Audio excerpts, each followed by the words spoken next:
इच्छा पर त्रिदेवियों के हाथों जीवन के सर्वोच्च ज्ञान के प्रतीक मोदक द्वारा गजानन का अन्नप्राशन होता है और माता एवं पिता गजानन को परम ज्ञान की सीख देते हैं। उधर देवराज इंद्र असुरों के संहार के लिए कार्तिकेय को पुनः दक्षिण भेजे जाने की विनती लेकर महादेव के पास आते हैं। अब आगे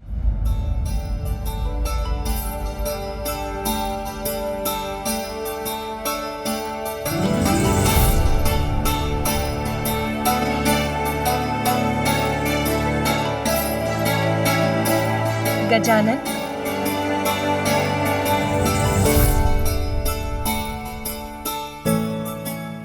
उठो पुत्र गजानन।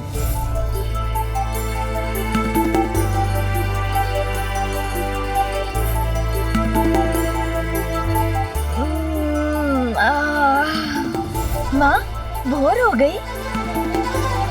अरे वाह, अब तो मेरा अन्नप्राशन हो गया है। अब तो मैं कुछ भी खा सकता हूँ ना माँ?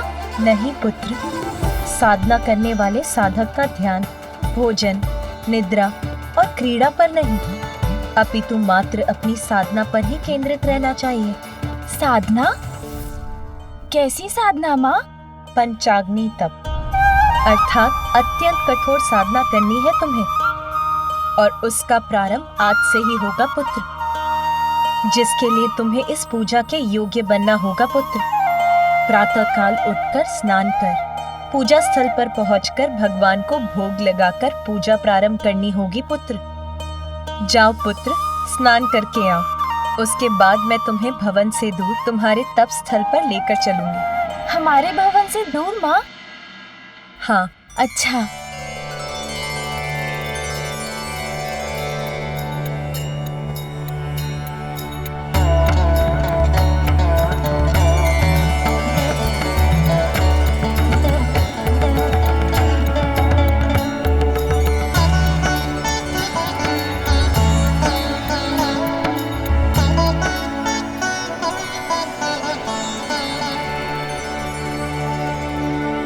माता, मार्ग तो समाप्त हो गया।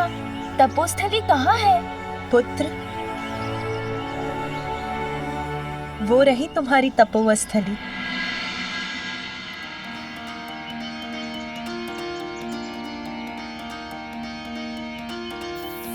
पार्वती के मन में उमड़ी ममता, माँ की गोद में आए विघन हरता। पार्वती के मन में उमड़ी ममता, माँ की गोद में आए विघन हरता। अद्भुत बालक पर माँ प्रेम लुटाती, प्रथम देवता जग में उसे बनाती। हाँ, प्रथम देवता जग में उसे बनाती।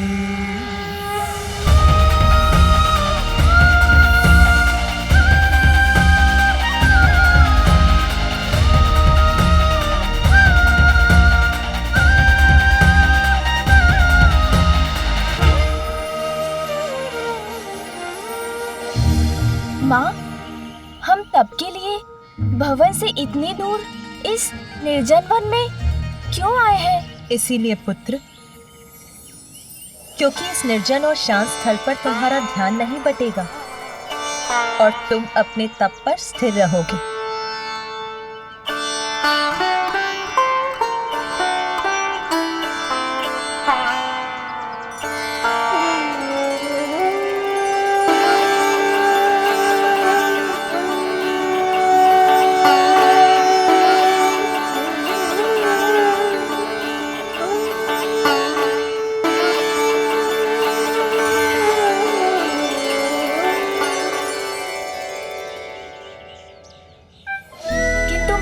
पंचाग्नि तप क्या होता है? इसका क्या महत्व है? पुत्र, हमारे शरीर में 7 चक्र होते हैं।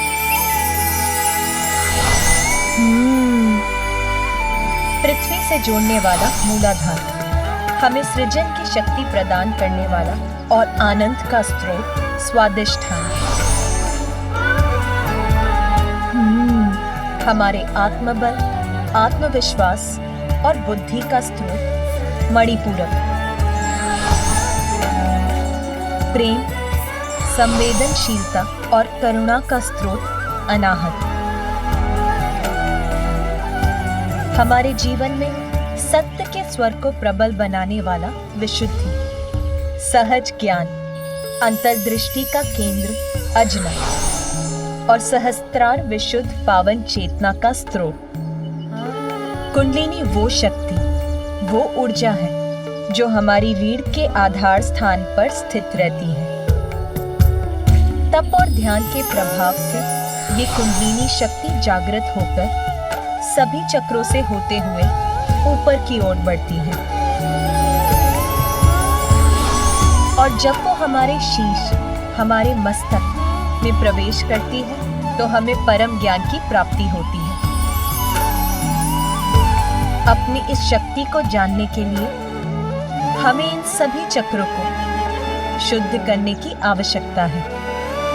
पंचाग्नि तप से जागृत अग्नि तुम्हारा शुद्धिकरण करेगी पुत्र। इस दीपक की लौ पर अपना ध्यान केंद्रित कर तुम अपना तप आरंभ करोगे पुत्र।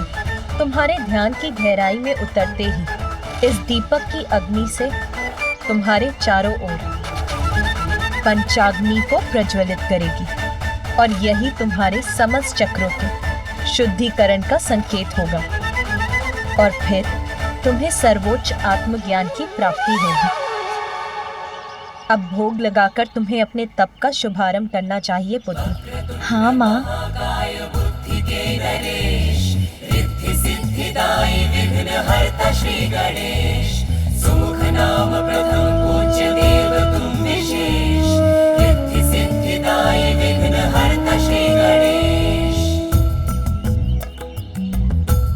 अब पद्मासन में बैठकर अपना समूचा ध्यान इस दीपक की लौ पर केंद्रित करो।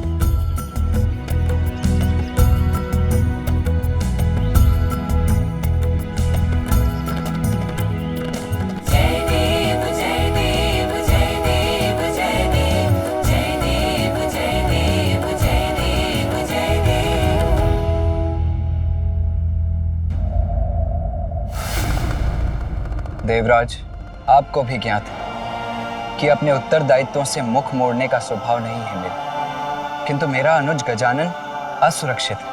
उसे सुरक्षा प्रदान करने हेतु इस समय मेरा यहाँ कैलाश में उपस्थित रहना भी अत्यंत आवश्यक है।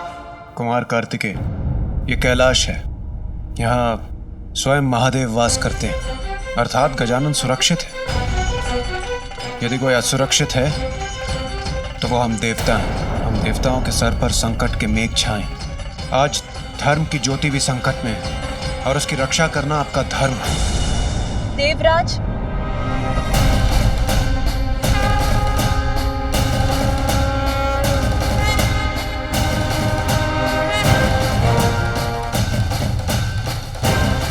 मात्र माता पार्वती और भोलेनाथ का पुत्र होने कारण हम उन्हें वो पद प्रदान कर दे जिस पद की योग्यता प्रमाणित करने के लिए उन्होंने अब तक कुछ भी नहीं किया। देवत्व प्राप्त करने का एकमात्र कारण योग्यता प्रमाणित करने वाला कर्म होना चाहिए, जन्म नहीं। प्रणाम माता।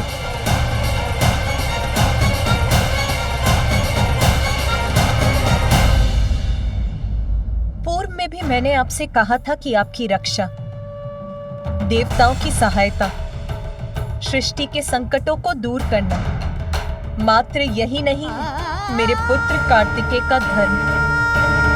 उसका दायित्व अपने परिवार के प्रति अपने दायित्व का निर्वाह करने के लिए इस समय मेरे पुत्र का यहाँ रहना अनिवार्य है।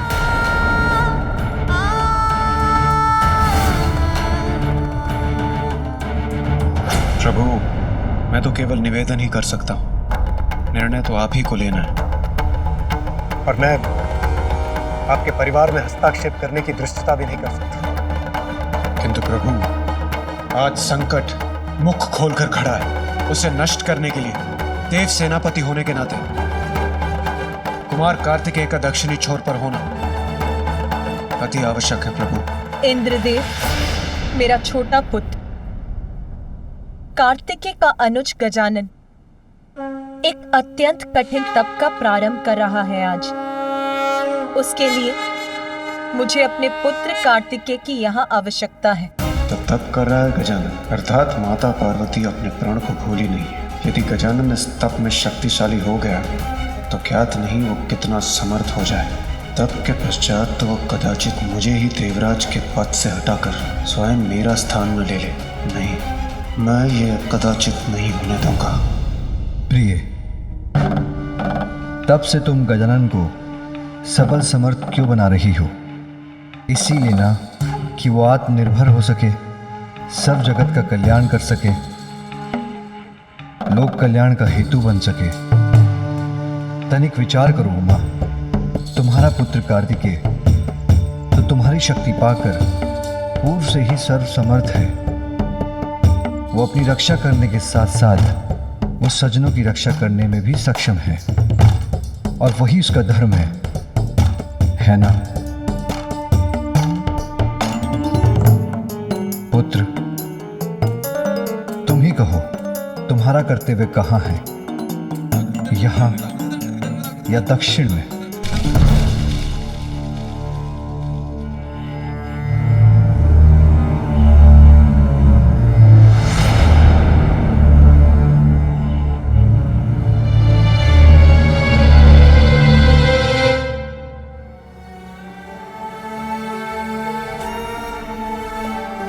आप उदास मत होइए माता।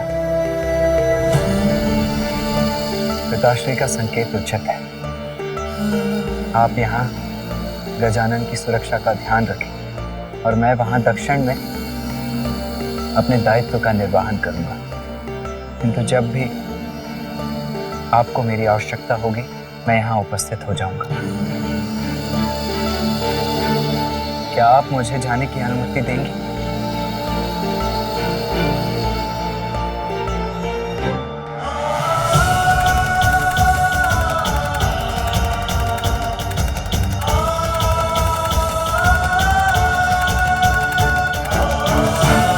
माता, क्या आप गजानन को मेरे प्रस्थान की सूचना दे देंगे? वहां जाकर उसके तप में कोई व्यवधान नहीं डालना चाहता।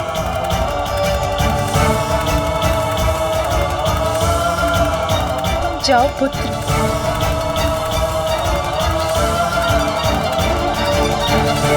कर्तव्य के आगे अपने स्नेह का बलिदान देने का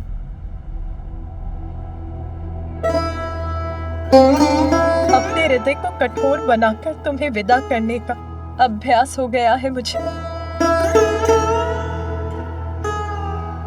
और आप भी सुन लीजिए इंद्रदेव, यदि मेरा पुत्र गजानन अपने इस तप में सफल हुआ तो उसे कभी किसी की सहायता की आवश्यकता नहीं होगी। वो भी सर्व समर्थ होकर अपनी ही नहीं, संसार की सभी बड़ी समस्याओं को सुलझाने में सक्षम हो जाएगा।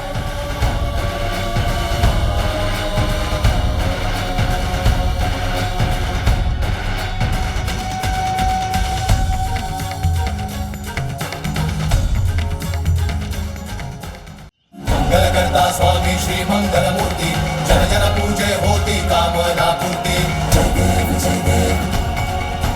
चित्तहरण सुखदायक देव गणराया, वांछित फल पाया जो चरणों में आया। जय देव जय देव।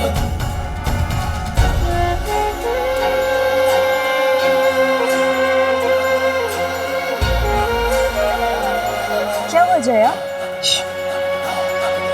इतने ऊंचे स्वर में वार्तालाप करने की कोई आवश्यकता नहीं है जया।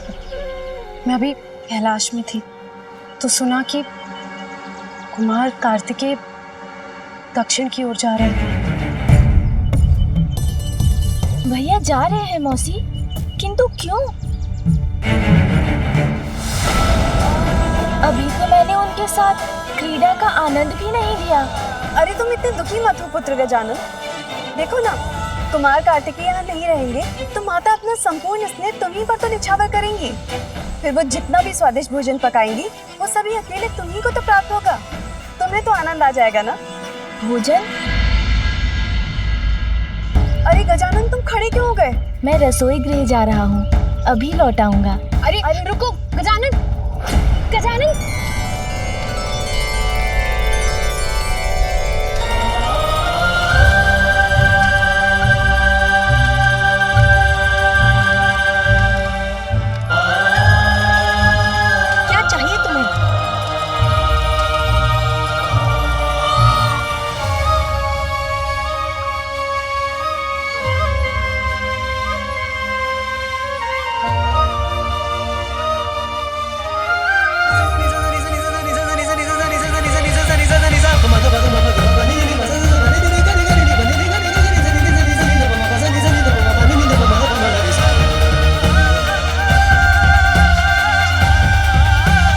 मैं कुछ नहीं बोलूंगी, किंतु साधना के मध्य में भूख को मिटाने के लिए अपने भोजन की व्यवस्था करने आया था।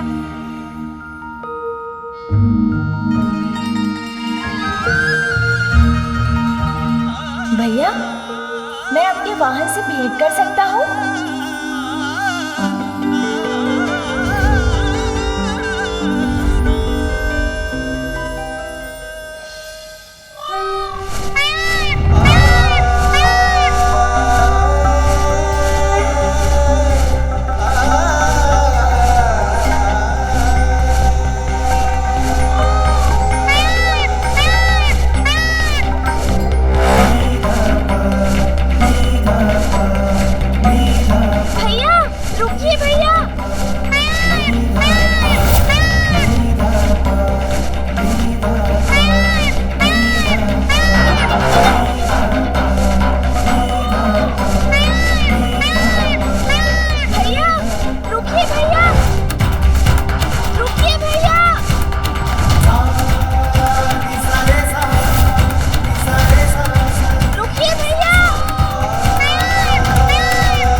क्या हुआ गजानन?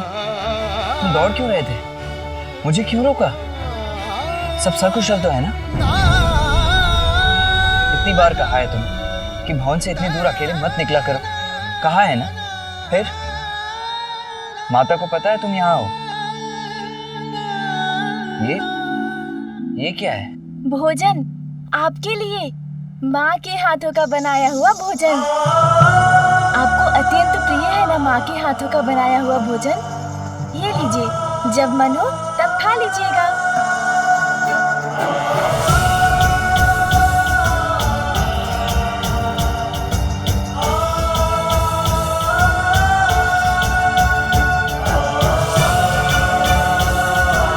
अपना ध्यान रखना गजानन, और माता का भी ध्यान रखना।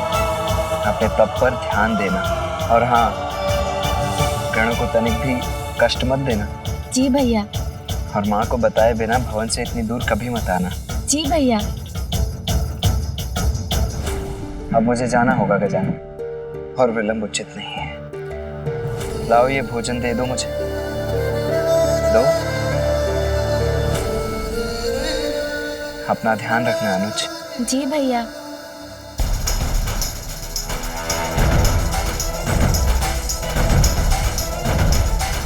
आपका जाना मुझे तनिक भी अच्छा नहीं लग रहा भैया, किंतु आपको रोक भी तो नहीं सकता ना।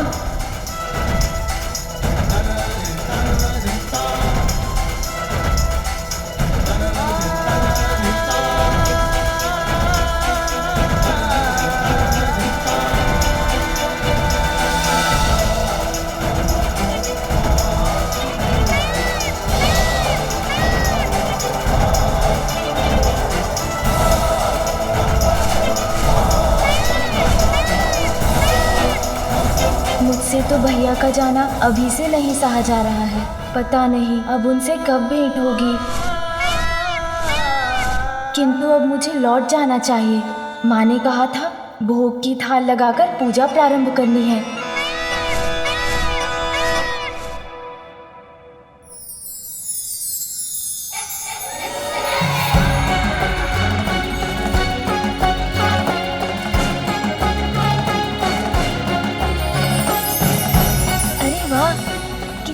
सुंदर तितली है।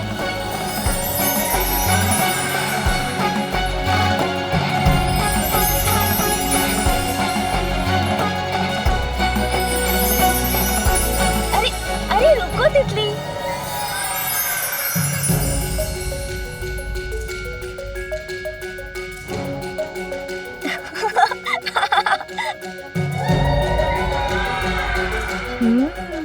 विश्राम कर रही हो तुम?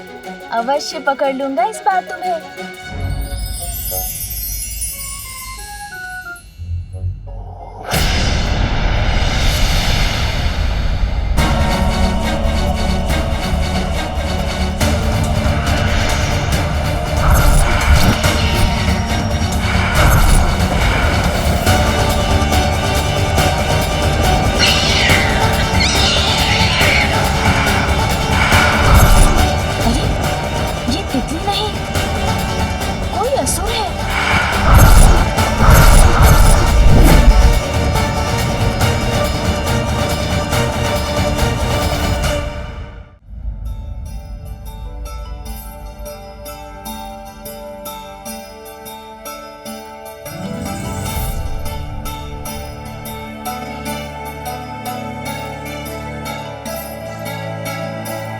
गजानन,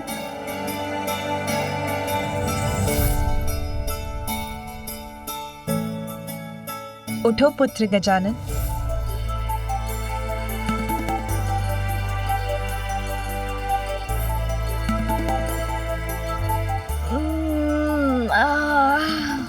माँ, भोर हो गई। अरे वाह, अब तो मेरा अन्नप्राशन हो गया है। अब तो मैं कुछ भी खा सकता हूँ ना माँ?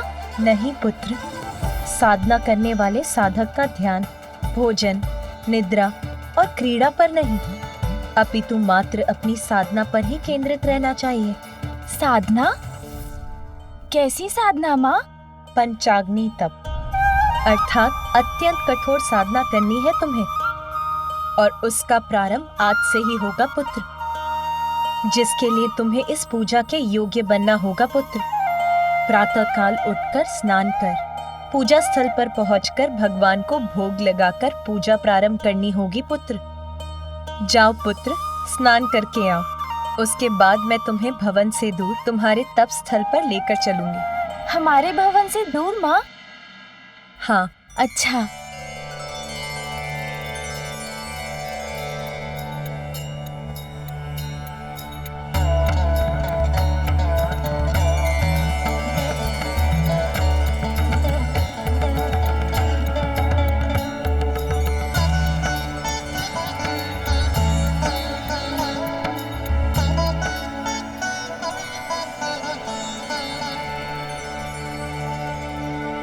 माता, मार्ग तो समाप्त हो गया।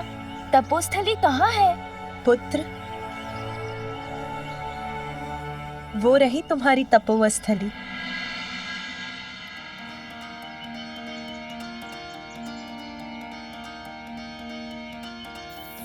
पार्वती के मन में उमड़ी ममता,